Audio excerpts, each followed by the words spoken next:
Hello everyone, welcome again. आज मैं जो वीडियो आपके लिए लेकर आई हूँ वो आपके लिए बहुत ही ज़्यादा महत्वपूर्ण होने वाला है, क्योंकि इस वीडियो में मैंने सूरदास के वो पद जो कि आपके सिलेबस में इंक्लूड किए गए हैं, उन सब के शब्दार्थ, उनका भावार्थ और इस चैप्टर से जितने भी एमसीक्यूज़ हैं जो कि आपके एग्ज़ाम्स के लिए बहुत ही ज़्यादा इम्पॉर्टेंट है, उन सबको मैं लिखित रूप से रिटन नोट्स के साथ लेकर आई हूँ। इस वीडियो के लिए बहुत से बच्चों ने मुझसे रिक्वेस्ट की थी, इसलिए ये वीडियो मैंने आपके रिक्वेस्ट पर बनाई है, जिससे आप एग्ज़ाम्स के लिए अच्छे से तैयारी कर सकें।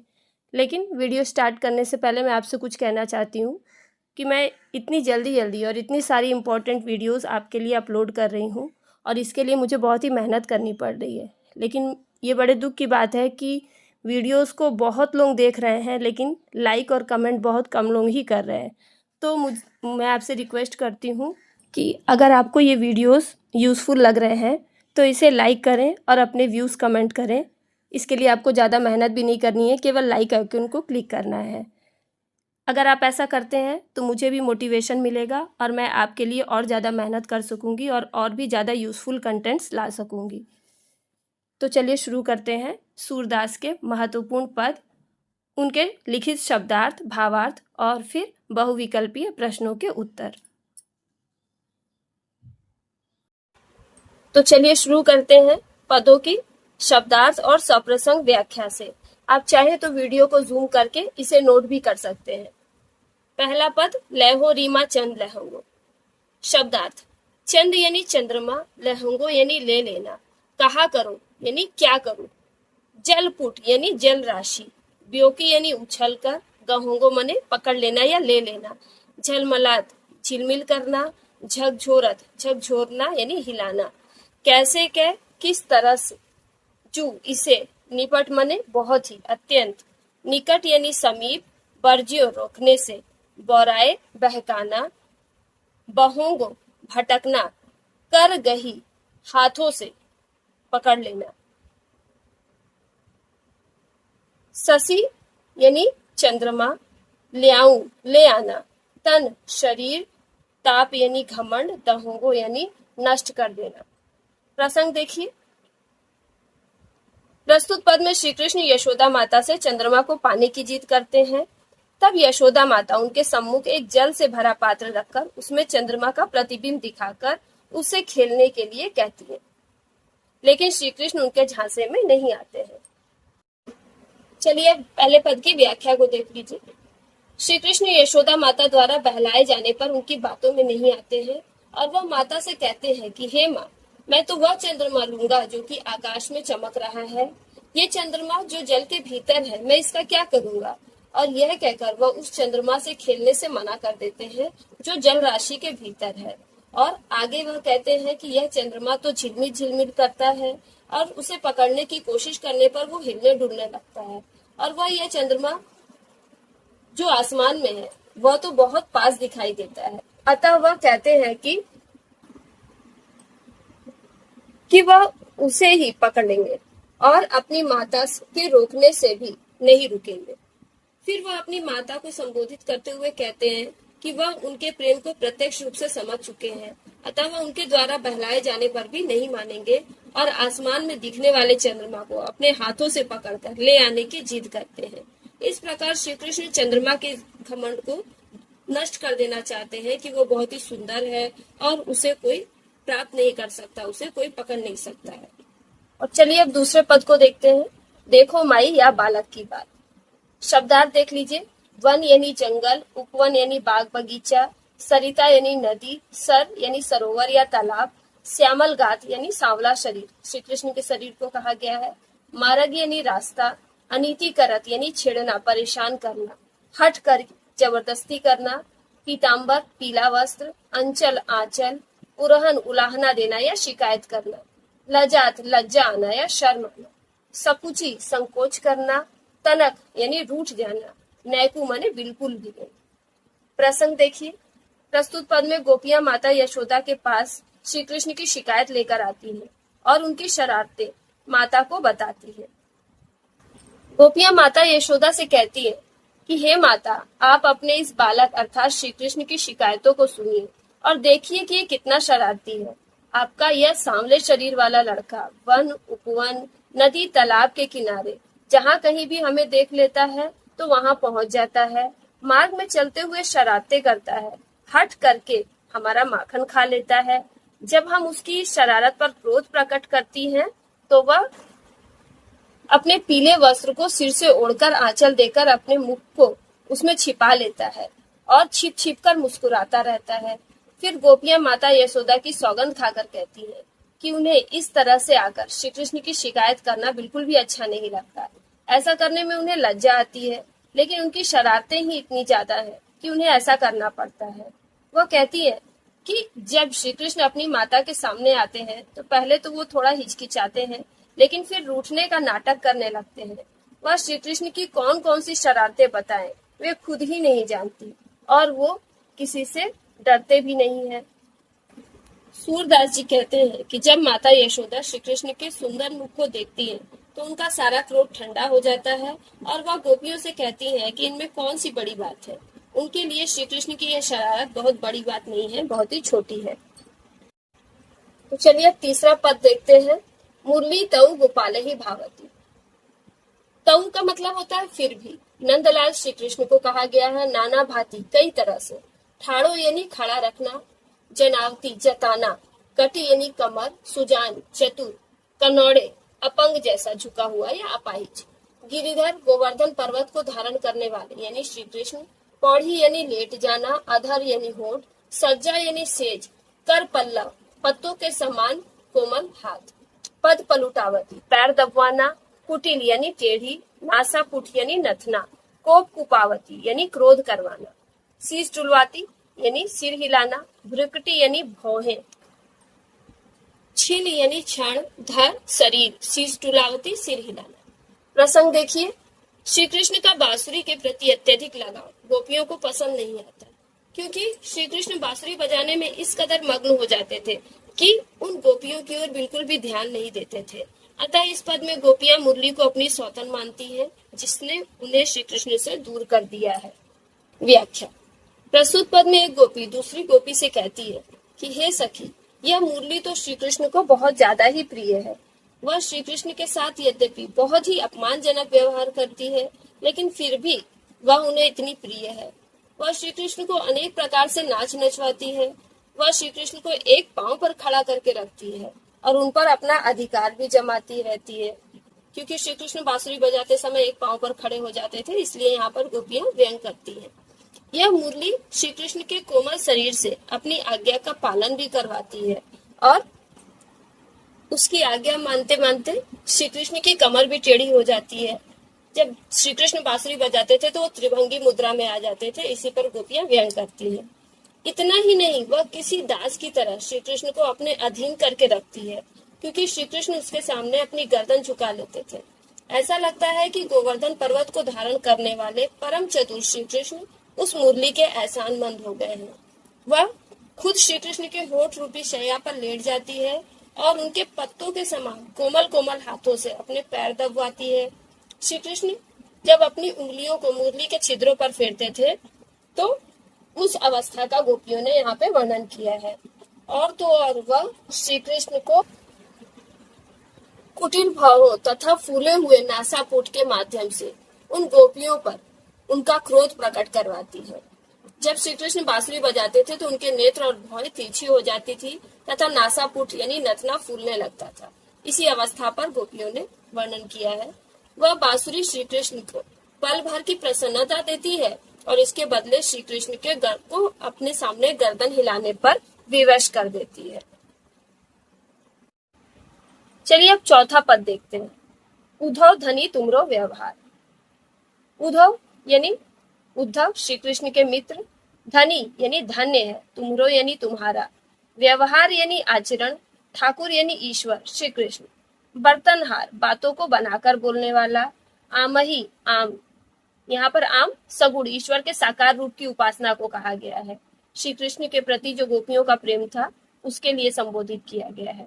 बबूल, बबूल एक कांटेदार पेड़ है। यहाँ पर निराकार ईश्वर निर्गुण योग साधना के संदेश के लिए इसे संबोधित किया गया है। कुशबार यानी सुगंध, जोग यानी योग साधना। कुब्जा कंस की दासी, चातुरी यानी चतुराई, चटसार यानी पाठशाला, पकरत यानी पकड़ना, चुगलनी यानी शिकायत करने वाला, एतबार यानी विश्वास करना, समझी यानी समझना, ब्रज नारी यानी ब्रज की गोपियां, गवार यानी अनपढ़, निभोंगी यानी निभाना, अंधधुंध सरकार यानी भ्रष्टाचारी या अन्यायपूर्ण शासन व्यवस्था। तो चलिए अब प्रसंग देखते हैं। श्री कृष्ण के वियोग में गोपियों की दशा अत्यंत दयनीय थी। अतः श्री कृष्ण अपने मित्र उद्धव को उन्हें यह संदेश देने के लिए गोकुल भेजते हैं कि वे अब उन्हें भूलकर योग साधना तथा निराकार ब्रह्म की उपासना में अपना ध्यान लगाएं। लेकिन गोपियां अपने तर्क से उन्हें पराजित कर देती हैं। व्याख्या देखिए। उद्धव द्वारा योग साधना के संदेश को सुनकर गोपियां कहती हैं कि हे उद्धव, आपका यह आचरण तो धन्य है। आगे वह फिर व्यंग करते हुए कहती हैं कि वह ठाकुर अर्थात श्री कृष्ण भी धन्य है, उनके सेवक भी धन्य है और आपके जैसे बातों को घुमा फिरा कर बोलने वाला व्यक्ति भी धन्य है। आगे वो कहती हैं कि आप आम के पेड़ को काटकर बबूल का पेड़ लगाना चाहते हैं और आशा करते हैं कि उसमें से चंदन की सुगंध आए। अर्थात उद्धव उन्हें श्री कृष्ण के साकार रूप को भूलकर निराकार ईश्वर की आराधना में सुख की अनुभूति करने के लिए कहते हैं, जिसका कोई रूप रंग या आकार ही नहीं है। आगे वो कहती हैं कि आप हमारे जैसी प्रेम रस में डूबी नारियों को योग साधना करने तथा कुब्जा जो कंस की दासी थी उसे प्रेम पूर्ण भोग का सुझाव दे रहे हैं। कुब्जा कंस की दासी थी और वह कुबड़ी थी। श्री कृष्ण ने उसका कल्याण कर उसका कोबड़ापन दूर किया। आगे वह कहती हैं कि लगता है श्री कृष्ण ने छल कपट की पाठशाला में चतुराई की विद्या सीख ली है और यह न जाने कैसा विधान है जहाँ ईमानदार को पकड़कर सजा दी जाती है, चोर को छोड़ दिया जाता है और चुगली करने वाले पर भरोसा किया जाता है। आगे गोपियां उद्धव से कहती हैं कि हम गोपियां गांव की सीधी साधी और नासमझ स्त्रियां हैं। हमें आपके योग साधना की बड़ी बड़ी बातें समझ में नहीं आती। सूरदास जी कह रहे हैं कि गोपियां उनसे कहती हैं कि जिस सरकार की शासन व्यवस्था में अन्याय का बोलबाला हो, वहां हम जैसी सामान्य नारियों का गुजारा कैसे हो सकता है। कहने का तात्पर्य है कि गोपियां श्री कृष्ण से प्रेम करती हैं, लेकिन श्री कृष्ण उनसे यह अधिकार छीनकर उनके साथ अन्याय कर रहे हैं। इस प्रकार गोपियां अपने तर्कों से उद्धव को निरुत्तर कर देती हैं। चलिए अब पांचवा और अंतिम पद देखते हैं। बिन गोपाल बैरिनी भई कुंजे। बिन यानी बिना, गोपाल श्री कृष्ण, बैरिनी शत्रु, कुंजे वन उपवन, विषम भयानक ज्वाल की पुंजे आग का समूह, वृथा व्यर्थ में, खग पक्षी, अली भवरा, गुंजे गुनगुनाना, घनसार कपूर, संजीवनी एक प्रकार की जड़ी बूटी,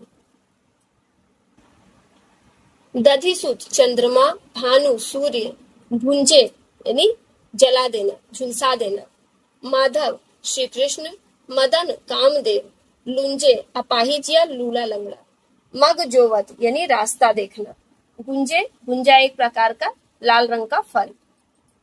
प्रसंग देखते हैं।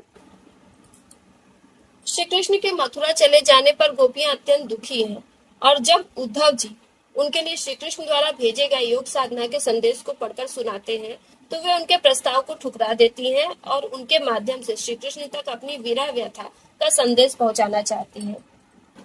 व्याख्या देखते हैं। गोपियां उद्धव से कहती हैं कि हे उद्धव, श्री कृष्ण के वियोग में ब्रज के ये वन उपवन हमें शत्रु के समान कष्टदायक लग रहे हैं। जब श्री कृष्ण गोकुल में थे तब यही पेड़ की लताएं हमें शीतलता प्रदान करती थी, लेकिन अब यही भयंकर ज्वाला के पुंज के समान लग रही है, क्योंकि ये सब उन्हें श्री कृष्ण की याद दिलाकर उनके विरह को और ज्यादा बढ़ा रहे हैं। श्री कृष्ण के वियोग में ऐसा लग रहा है जैसे जमुना नदी व्यर्थ में बह रही है, पक्षी व्यर्थ में कलरव कर रहे हैं, चहचहा रहे हैं, कमल के फूल व्यर्थ में खिल रहे हैं तथा फूलों पर भौरों का गुनगुनाना भी व्यर्थ है। ये सारी चीजें उनकी उपस्थिति में ही अच्छी लगती थी। हवा, जल, कपूर, संजीवनी बूटी और चंद्रमा की शीतल किरणें, ये सभी शीतलता प्रदान करने वाली वस्तुएं भी अब उन्हें प्रचंड सूर्य की किरणों के समान ज्वलनशील लग रही हैं। अतः गोपियां उद्धव से कहती हैं कि आप जाकर श्री कृष्ण से कहिएगा कि गोपियों की दशा ऐसी है जैसे कि काम उन पर प्रहार करके उन्हें लूला लंगड़ा या अपाहिज बना दिया है, अर्थात उनका जीवित शरीर निर्जीव के जैसा लग रहा है। सूरदास जी कहते हैं कि श्री कृष्ण के आने की प्रतीक्षा करते और उनका रास्ता देखते देखते गोपियों की आंखें गुंजा फल की तरह लाल हो गई। तो यहीं पे व्याख्या खत्म होती है और हम लोग चलते हैं अब इस चैप्टर के इम्पोर्टेंट एमसीक्यूज के तरफ। तो अब हम सूरदास के इम्पोर्टेंट एमसीक्यूज स्टार्ट करने जा रहे हैं और मुझे उम्मीद है कि चैप्टर पढ़ने के बाद आप खुद ही बहुत सारे प्रश्नों के उत्तर दे पाएंगे। सूरदास जी किस भक्ति धारा के कवि थे? सगुण मार्गी राम भक्ति धारा, सगुण मार्गी कृष्ण भक्ति धारा या निर्गुण मार्गी प्रेम आश्रय धारा? तो इसका सही उत्तर है सगुण मार्गी कृष्ण भक्ति धारा। अगला प्रश्न, किस कवि को वात्सल्य सम्राट कहा जाता है?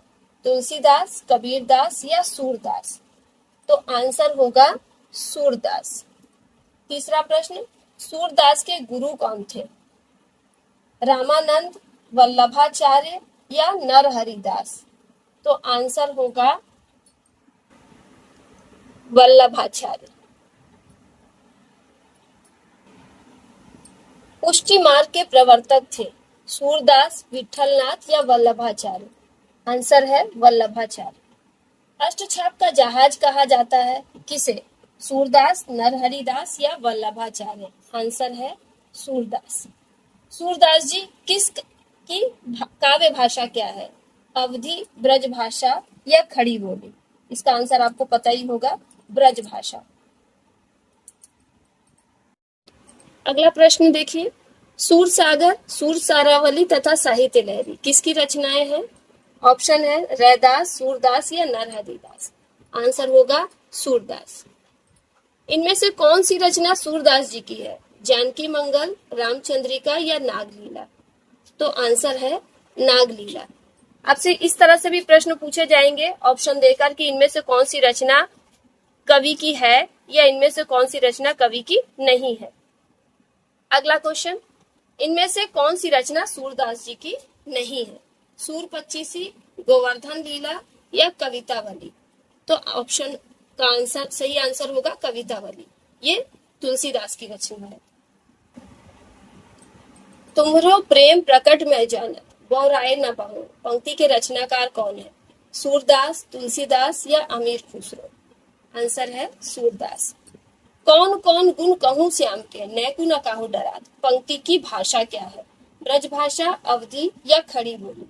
आंसर होगा ब्रज भाषा। इस तरह से चैप्टर के पदों की कोई भी लाइन दे दी जाएगी और पूछा जाएगा कि पंक्ति की भाषा क्या है, तो आपको लिखना है जो भी कवि की भाषा है। अब सूरदास की भाषा ब्रज भाषा है तो आप लोगों को टिक करना है। नेक्स्ट क्वेश्चन, देखो माई या बालक की बात, पंक्ति में वक्ता और श्रोता कौन है?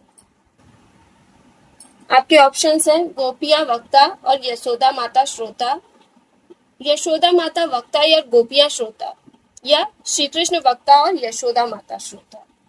तो सही आंसर क्या होगा? गोपियां वक्ता हैं और यशोदा माता श्रोता है। अगला क्वेश्चन, देखो माई या बालक की बात, यहाँ बालक से किसे संबोधित किया गया है? बलराम, श्री कृष्ण या ग्वाल बालक? तो आंसर है श्री कृष्ण। गोपियां यशोदा माता से किसकी शिकायत करती हैं? श्री कृष्ण की, बलराम की या उद्धव की? आंसर होगा श्री कृष्ण की। पीताम्बर किसने ओढ़ रखा है? गोपियों ने, श्री कृष्ण ने या यशोदा माता ने? आंसर होगा श्री कृष्ण ने।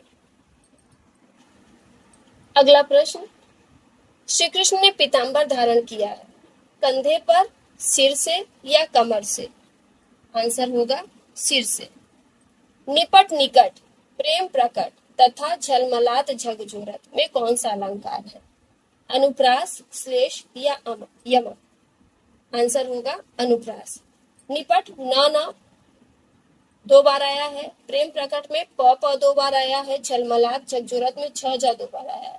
तो यहाँ पर किसी भी पद में एक वर्ण की आवृत्ति दो या दो से अधिक बार होती है तो वहां पर अनुप्रास अलंकार होता है, इसलिए यहाँ पे अनुप्रास अलंकार है। इसी तरह से किसी भी शब्द का पहला वर्ण अगर बार बार रिपीट हो रहा है तो वहां पर अनुप्रास अलंकार होगा।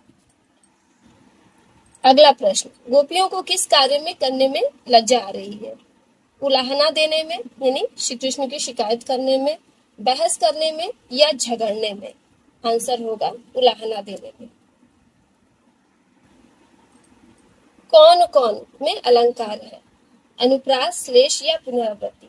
अब आपको लग रहा होगा कि यहाँ पर अनुप्रास होगा, क का रिपीट हुआ है, लेकिन यहाँ पर पुनरावृत्ति है। यहाँ पर एक वर्ण नहीं बल्कि पूरा एक शब्द रिपीट हो रहा है। तो जहाँ पर एक शब्द कई बार आता है तो वहां पे पुनरावृत्ति होता है।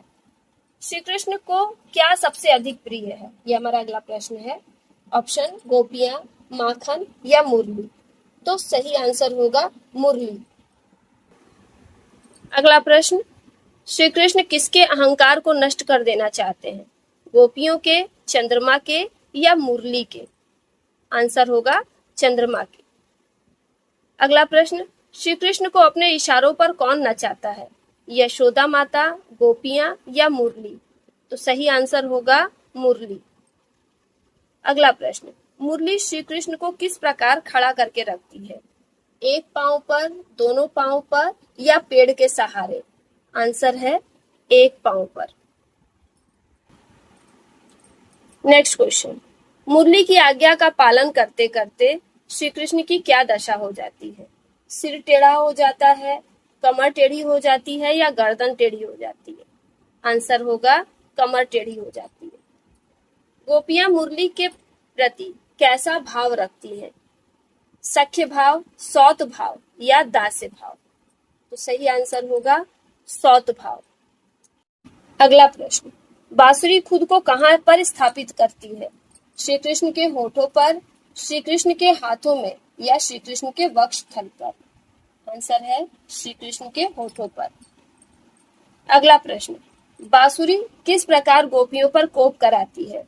ऑप्शन श्री कृष्ण के कुटिल नेत्रों एवं फूले हुए नासापुट द्वारा, श्री कृष्ण की गोपियों के प्रति उदासीनता द्वारा या श्री कृष्ण की मुरली के प्रति आसक्ति द्वारा?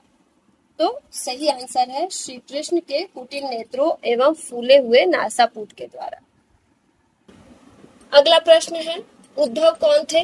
श्री कृष्ण के मित्र एवं परामर्शदाता, श्री कृष्ण के गुरु या श्री कृष्ण के दास? आंसर होगा श्री कृष्ण के मित्र एवं परामर्शदास। गोपियों ने किसके व्यवहार को धन्य बताया है? ये हमारा अगला प्रश्न है। ऑप्शन है श्री कृष्ण के, यशोदा माता के या उद्धव के? तो आंसर होगा उद्धव के।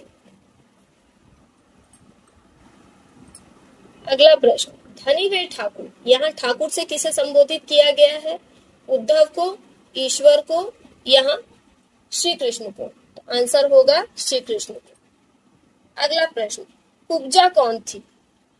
ऑप्शन है श्री कृष्ण की दासी, कंस की दासी या एक साध्वी स्त्री? तो सही ऑप्शन है कंस की दासी। नेक्स्ट क्वेश्चन, बर्तनहार से अभिप्राय है बर्तन बेचने वाला, बर्तन खरीदने वाला या बातों को बनाकर बोलने वाला? तो सही आंसर है बातों को बनाकर बोलने वाला। अगला प्रश्न, श्री कृष्ण के बारे में गोपियां कहती हैं कि उन्होंने चतुराई की विद्या को पढ़ा है। कहाँ? कपट की पाठशाला में यानी चटसार में, मथुरा में या गोकुल में? आंसर है कपट की पाठशाला। नेक्स्ट क्वेश्चन, गोपियों ने श्री कृष्ण को किसके अधीन बताया है? प्रेम के, यशोदा माता के या बांसुरी के? तो सही आंसर होगा बांसुरी के। अगला प्रश्न, अंधाधुंध सरकार से क्या अभिप्राय है? अंधी सरकार, अन्यायपूर्ण शासन व्यवस्था या स्वेच्छाचारी शासन व्यवस्था? आंसर है अन्यायपूर्ण शासन व्यवस्था। अगला प्रश्न, आमही काटी बबूर लगावत, यहाँ बबूल प्रतीक है साकार ईश्वर का, निराकार ईश्वर तथा योग साधना का या प्रेम पूर्ण भोग का? सही आंसर है निराकार ईश्वर तथा योग साधना का। अगला प्रश्न, आमही काटी से तात्पर्य है योग साधना को समाप्त करना, ईश्वर के सगुण रूप की उपासना को खत्म करना या आम का पेड़ काटना? सही आंसर है ईश्वर के सगुण रूप की उपासना को खत्म करना। श्री कृष्ण के वियोग में कुंजी हो गई हैं, कैसी हो गई हैं? बैरिनी, योगिनी या सुखकारी? सही आंसर है बैरिनी। नेक्स्ट क्वेश्चन, श्री कृष्ण की उपस्थिति में ब्रज के वन उपवनों की लताएं लगती थी। शीतल, कष्टदायी या ज्वाला की पुंज? आंसर है शीतल। नेक्स्ट क्वेश्चन, श्री कृष्ण की अनुपस्थिति में ब्रज के कुंजों की लताएं लगती हैं, उनके ना रहने पर कैसी लगती हैं? शीतल, ज्वाला की पुंजों के समान जलाने वाली या आनंददायक? तो सही आंसर है ज्वाला की पुंजों के समान जलाने वाली। अगला प्रश्न, माधव से सांकेतिक पात्र है उद्धव, कामदेव या श्री कृष्ण? आंसर है श्री कृष्ण। भानु भई भुंजे में कौन सा अलंकार है? पहले भी मैंने बताया था कि जहां पे एक वर्ण बार बार रिपीट होता है, यहाँ पर भा भा भा रिपीट हुआ है, तो आपको पता चल ही गया होगा आंसर क्या होगा। अनुप्रास, यमक या श्लेष? अनुप्रास। मदन से सांकेतिक पात्र है श्री कृष्ण, कामदेव या उद्धव? सही आंसर है कामदेव। नेक्स्ट क्वेश्चन, श्री कृष्ण का मार्ग देखते देखते गोपियों की आंखें हो गई हैं, पथरीली, गुंजा की भांति लाल या कांटे के समान चुभने वाली? आंसर है गुंजा के समान लाल। अगला प्रश्न, किसके प्रहार से गोपियां अपाहिज हो गई हैं? कंस, श्री कृष्ण या कामदेव? तो सही आंसर है कामदेव। अगला प्रश्न, श्री कृष्ण के वियोग में चंद्रमा की किरणें लग रही हैं, ज्वाला की पुंज, सूर्य के समान झुलसा देने वाली या सुखदायिनी? अब यहाँ पर आप कंफ्यूज हो रहे होंगे कि ज्वाला का पुंज भी हो सकता है या सूर्य के समान झुलसा देने वाली, लेकिन कवि ने जिस संदर्भ में जिस चीज को प्रस्तुत किया है, जिसको जिस चीज से कंपेयर किया गया है, एग्जैक्टली हम वही ऑप्शन पे टिक करेंगे। तो इसका आंसर होगा सूर्य के समान झुलसा देने वाली। अब है अगला क्वेश्चन, अखियां भई बरन जो गूंजे तथा दधि सुत किरण भानु भई पूंजे में कौन सा अलंकार है? अनुप्रास, यमक या अतिशयोक्ति? यहाँ पर आंसर होगा अतिशयोक्ति। अतिशयोक्ति का मतलब होता है कि किसी बात को बढ़ा चढ़ा के बोलना। यहाँ पर बोला जा रहा है कि अखियां इस तरह से लाल हो गई हैं जैसे कि गुंजा का फल होता है, और दधि सुत चंद्रमा की किरणों को सूर्य के समान जला देने वाला, झुलसा देने वाला बताया जा रहा है। तो यहाँ पर काफी बढ़ा चढ़ाकर चीजों को कहा गया है, इसलिए यहाँ पर अतिशयोक्ति अलंकार है। तो बच्चों, वीडियो यहीं पर समाप्त होती है और मुझे उम्मीद है कि ये वीडियो आपके लिए बहुत ही ज़्यादा यूज़फुल होने वाली है। इसके साथ ही मैं आपसे कुछ कहना चाहती हूँ। मेरे चैनल को स्टार्ट हुए सिर्फ 2 ही महीने हुए हैं और इतने कम समय में आप सब ने मुझे बहुत ज़्यादा अप्रिशिएट किया है। इसके लिए मैं आप लोगों की बहुत बहुत आभारी हूँ। क्लास 11 न्यू सेमेस्टर के हिंदी और इंग्लिश के जो भी न्यू कंटेंट्स हैं वो मैं सबसे पहले आपके लिए इस चैनल पर लेकर आई हूँ, और मुझे एक बात की खुशी है कि आप सबके साथ साथ जो बड़े बड़े यूट्यूबर्स हैं वो भी मुझे फॉलो कर रहे हैं और मेरे तरीके को अपना रहे हैं, और इसका क्रेडिट मैं आपको देना चाहती हूँ क्योंकि आपने ही मेरे वीडियोस को बहुत पसंद किया है और बहुत अच्छे अच्छे कमेंट्स भी किए हैं। तो जो भी मेरे वीडियोस को लाइक, कमेंट एंड शेयर कर रहे हैं और मेरे चैनल को सब्सक्राइब कर रहे हैं, मैं उन सभी को दिल से थैंक यू बोलना चाहती हूँ। ऐसे ही मुझे सपोर्ट करें ताकि मैं आगे भी आपके सबके काम आ सकूं और आप सबके लिए बहुत ही ज़्यादा ज़रूरी कंटेंट्स ला सकूं। Thanks for watching my video.